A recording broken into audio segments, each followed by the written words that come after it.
Une des grandes lois de leadership que j'ai intégrées dans ma carrière d'entrepreneuse, c'est que ton influence ne dépasse jamais la puissance de ton cercle proche. Aussi bien sois-tu entouré, à un certain moment, tu vas réaliser que tu as atteint un plafond, que tu stagnes et tu vas chercher à comprendre pourquoi. Regarde au niveau de ton cercle proche. C'est une erreur d'affirmer qu'on se construit tout seul, même quand on est un leader. On ne se construit pas tout seul, on se construit avec son cercle. Donc, à certains moments dans notre vie, on va avoir besoin d'aller chercher d'autres leaders qui sont à un niveau de leadership plus avancé que nous pour aller dépasser ce plafond de verre et sortir de cette stagnation.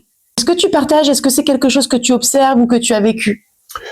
C'est quelque chose que j'ai vécu couramment, que j'irai même plus loin, c'est que le cercle rapproché ou le cercle intérieur, moi j'appelais ça le cercle intérieur en fait, alors ça peut être les plus proches, ça peut être la famille, les amis, les personnes avec qui on travaille tous les jours. Voilà. Et en fait, ce sont eux qui t'amènent à la réussite, puisque ce sont des personnes que tu as fait rentrer dans ton cercle intérieur et qui normalement rejoignent tes valeurs. Oui. Voilà, et qui rejoignent ta vision. Ok. Néanmoins, ce qui peut arriver, c'est que malgré ça, à un moment donné, tu peux plafonner. Et là, tu peux avoir une autre stratégie, c'est de dire, et qui est généralement fait, c'est d'aller chercher le cercle extérieur, c'est-à-dire aller chercher en fait des compétences ou des organisations ou des façons de faire pour pouvoir évoluer et faire avancer ce cercle intérieur. Néanmoins, les deux n'ont pas la même façon de fonctionner.